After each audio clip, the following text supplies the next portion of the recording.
Dalam peringatan tersebut, Menteri Agama Nasaruddin Umar menegaskan pentingnya evaluasi menyeluruh terhadap peran Kementerian Agama ke depan, khususnya dalam merespons perkembangan teknologi yang kian pesat. Kementerian Agama didorong untuk tidak tertinggal oleh perubahan zaman dengan memastikan nilai-nilai ajaran agama tetap relevan dan aktual sepanjang masa. Aktualisasi nilai agama dinilai menjadi tanggung jawab utama Kementerian Agama agar dapat terus hidup dan menyatu dengan kehidupan para pemeluknya. Selain adaptasi terhadap perkembangan teknologi, Kementerian Agama juga menyoroti berbagai program yang telah memberikan dampak positif secara langsung kepada masyarakat. Meski memiliki keterbatasan anggaran dan tanggung jawab besar sebagai kementerian vertikal yang menjangkau dari tingkat pusat hingga kecamatan melalui kantor urusan agama, kualitas layanan tetap dijaga agar tidak menurun. Keberhasilan tersebut tercermin di sektor pendidikan madrasah. Sejumlah madrasah unggulan di bawah naungan Kementerian Agama seperti Madrasah Aliyah Insan Cendekia dan Mandua Malang dinilai mampu bersaing bahkan melampaui sekolah-sekolah lain di luar Kementerian Agama. Capaian ini menunjukkan pengelolaan anggaran yang efisien dan efektif, di mana keterbatasan dana tidak menjadi penghalang untuk menghasilkan prestasi yang membanggakan.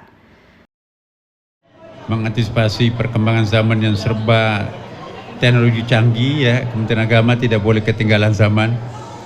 Artinya agama harus aktual sampai zaman akhir, ya kan.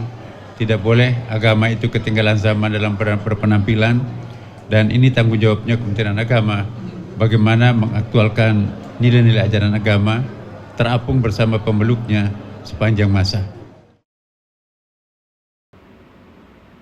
Di bidang sosial kemasyarakatan, Kementerian Agama juga mencatatkan capaian signifikan dalam menjaga kerukunan antar umat beragama.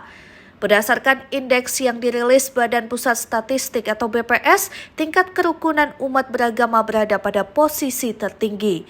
Pencapaian ini menjadi tantangan tersendiri untuk terus dipertahankan dan ditingkatkan, mengingat kerukunan dinilai sebagai fondasi utama bagi keberlanjutan pembangunan nasional. Tanpa kerukunan, pertumbuhan ekonomi, kekayaan alam maupun kemajuan teknologi tidak akan memiliki makna. Oleh karena itu, peran Kementerian Agama dalam menjaga harmoni sosial dipandang sangat strategis. Sinergi yang terjalin dengan kementerian dan lembaga lain di bawah kepemimpinan Presiden Prabowo Subianto juga menjadi bagian penting dalam membangun citra positif Indonesia baik di dalam maupun di luar negeri. Selain itu, Kementerian Agama turut berperan aktif dalam penanganan persoalan kemanusiaan di sejumlah wilayah khususnya di Aceh, Sumatera Utara, dan Sumatera Barat. Bantuan yang diberikan tidak hanya berupa dana dan material, tetapi juga pendampingan spiritual dan psikologis. Pendekatan ini bertujuan untuk membantu masyarakat memaknai musibah sebagai ujian kehidupan sekaligus menumbuhkan keteguhan batin dan optimisme dalam menatap masa depan. Melalui peringatan Hari Amal Bakti ke-80 ini, Kementerian Agama menegaskan komitmennya untuk terus hadir di tengah masyarakat, memperkuat nilai-nilai keagamaan, menjaga kerukunan, serta beradaptasi dengan perubahan zaman demi Indonesia yang lebih harmonis dan berdaya saing. Dari Jakarta, Decandra, Berita Nasional TV.